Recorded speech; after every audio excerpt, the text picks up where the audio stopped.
Hey, what's up, guys? It's Bobo Jones. Long time no see. Wanted to come back from hiatus. Been very busy lately, but thought I'd make a update video on my 2022 Tuono V4, as we are about to have my 4-year anniversary with it. So I thought I'd just talk about how things are going, how I ride it, and all the issues I have with it.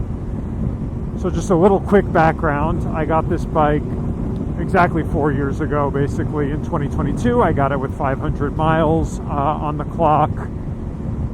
So basically new used, or maybe 600 miles.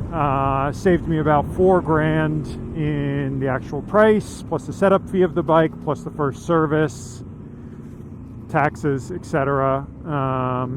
And so I took that money and I put it into accessories for it. I put that $4,000 into an extended warranty, and I got panniers on it, all my engine protection, and the T800, the tune for this bike, which basically transforms it. I feel like if you own this bike, you basically have to get the Gabbro tune on it.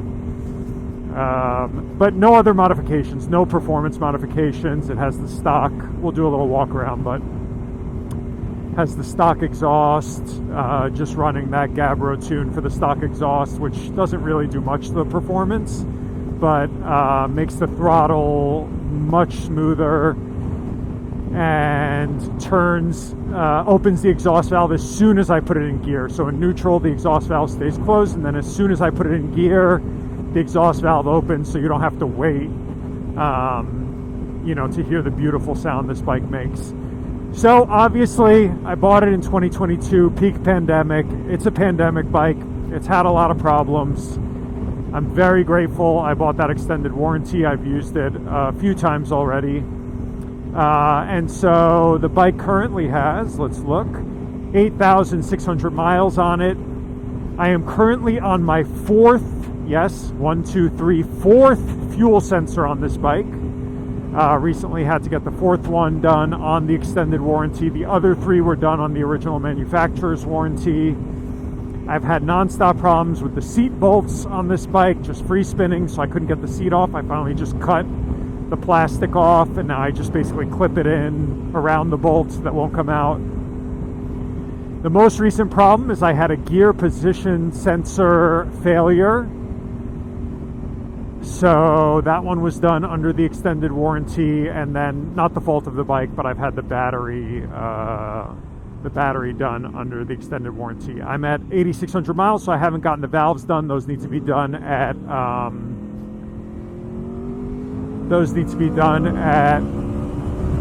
12,000 miles. So I haven't done those yet. But yeah. I did do the engine filter. Oh, that used all my gas up.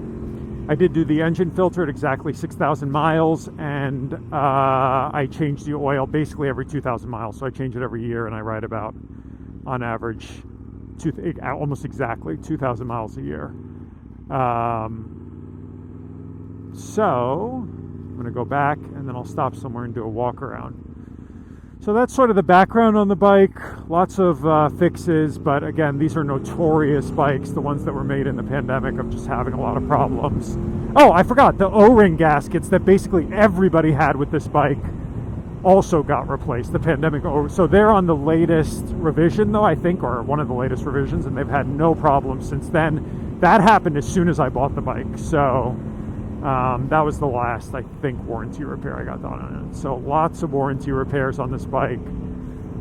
Very grateful that I have the extended warranty, and it's almost paid for itself already. I think I paid $1,400, and I still have 2.5 years on it. It's good until 5 years after the manufacturer warranty. I use discount ESP, which is now called Aprilia or something like that.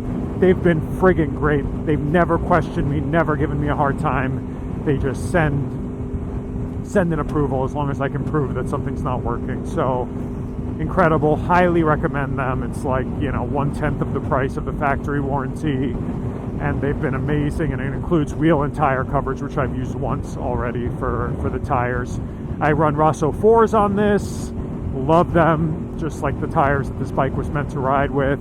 And my bike before this was an S1000 XR, and they're not even comparable. I mean, this engine is so much more wonderful. The bike handles different, style of bike. That's obviously a very top-heavy sport touring bike. This bike handles way, way better. And so, yeah, I love it. Whoa, look at this, like, wide-bodied, what is this? Is this a Bronco? So sick. I've seen so many cool Broncos today, and it's brand new. He still has his paper plates. Very cool car. I just saw a Bronco Raptor in my neighborhood also. So the reason I do so few miles on this bike, only 2,000 a year, is because I only ride on Saturdays, basically, or Sundays. I go and ride in the Santa Monica Mountains. I absolutely hate commuting on this bike. There's a lot of people on the forums like, hey, I'm thinking of buying this bike for commuting. You should not buy this bike for commuting if you're in any sort of traffic. It's not great for the engine to be just like stop-start, going under 5,000 RPMs. This bike likes to be above 5,000 RPMs. As you can see, it's basically red line there, under 5,000 RPMs, because it does not want to hang out at 5,000 RPMs. It's just not great for the motor. This is a very sporty motor, and it deserves to be ridden as such. Even how I'm riding now, tootling around, is not the best for it. What else? So what I do instead is right down there, you see the bike path, people biking, all the bikes down there. That's how I get to work. I take the same route that we're on now, except I go down there to work. I got a brand new insane e-bike that I'll talk about in my next video and show you why I use that to get to work instead of this. It basically takes the same amount of time on this new e-bike because the new e-bike's pretty powerful. And also, you'll see here during the week, during rush hour, especially at the end of the month when the cops have to hit their quotas, that literally at each of these parking lots, there is a motorcycle cop just fucking speed trap waiting to give you a ticket. So, I can't get in here, shit, because the guys are here. So I'll stop at the next one. I'll go up to the next parking lot. So I do not like yet another reason to not take my, that's a sick Bronco. Take my motorcycle. I also hate putting all my gear on in the morning. It's just like a huge pain. I ride in full gear, so I just like biking. I live in California. The weather's beautiful all year round, so there's literally no reason for me to take the motorcycle. It's bad for the bike. It's bad for me. I get exercise on the normal bike. It's way more enjoyable. I'm right next to the beach on the e-bike. So I'll cover which e-bike I have, because I think a lot of motorcyclists would like that e-bike. It's somewhere between a bike and a moped, and it's just absolutely incredible. So I'll cover that on my next video. But yeah, I really love this bike. I mean, I love riding it. I ride it in the best place possible. I guess the best place possible is the track, but the second best place possible, which is the California mountains, canyons. And it's just so good. It sounds so good. It handles so well. And I just friggin' love it. So, yeah, would highly recommend this bike. I'm glad I got this generation. Not happy I got a pandemic bike because I've had a lot of problems. But I'm really glad I got this Euro 5 generation, because the Euro 6 ones, it's just too much, man.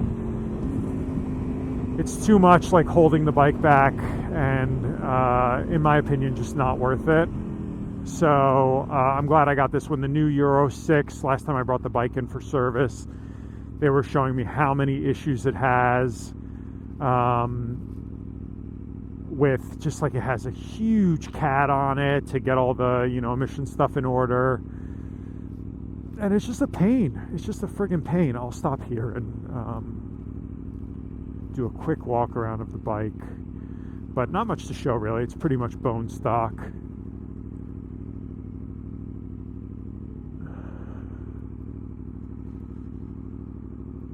Nice, right by the beach. Beautiful. I will not show my license plate, though.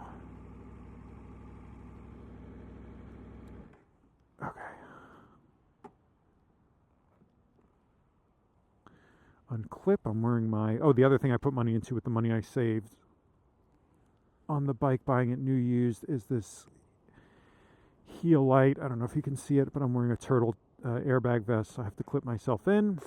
The only thing I've done to this is I put the tank grips.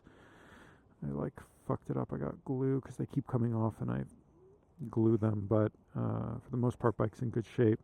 And I put these, they're not on right now, but these Hepco and Becker pannier bags. But that's it. She's in really good shape. And then the Gabbro, you can see I just have the stock exhaust. I put this on because of to make sure the pannier bags don't touch the exhaust. So just to give me a little bit of space, and then I put this aluminum heat shield tape on the bottom of the panniers. You can't see it now. And then I put these Evotech like frame sliders and axle sliders. And that's it. I have the original engine covers. And yeah, I change the oil every year, and it's been good. Other than the components failing, it basically always rides brand new, fresh oil, and I love it. I love it. So, like, would I have gotten it knowing how many warranty repairs? How many warranty repairs has it had? One was before I bought it. They changed the fuel sensor once before I even purchased it. So the first fuel sensor failed within the first 500 miles. So probably when they did the first service, they also changed that one. So, but we'll count that one. So 4 of those, the seat bolts 5, the O-ring 6, the gear position sensor 7. So we're talking 7 or 8. Was there anything else I had done? No, 7 or 8 warranty repairs in 4 years. So we're averaging 2 per year. Would I still get it? Yes, 100%. I love this bike. For the most part, it's been reliable. And yeah, I mean, I think with that Gabbro tune, so that the exhaust valve opens right away, it's absolutely incredible. And I love it. The brakes have been good. When I brought it in for the last service, he did the front brakes as well. And they topped up the coolant. And what else did they do? Oh, I got a new tire on it. But that's basically it. It's been really good. I mean, I take really good care of it. So, and it's always running fresh oil. And it's been really good to me. And yes, I would have bought it again. I feel like this is like one of the best value bikes basically you can get, especially if you can get a new used. Like me, I've heard people got insane deals on these, just leftover stock. And if you have a choice, I would get the Euro 5 one. I would get the one where they switched to this new generation headlight with the LED headlights, but not quite the new Euro 6 ones. I think these are the best. You want the Euro 5. What is this? Oh, it's just like a little... And that's it. So, all right, I'm going to ride home. Just wanted to give a quick update on my beloved Tuono V4. She's doing great. And this is Bobo Jones saying, Arrivederci. There's the beach, lots of surfers in there. Kind of cloudy, but beautiful day. I'm sure the bike looks pretty good. Oh yeah. Oh yeah. All right, take it easy, guys.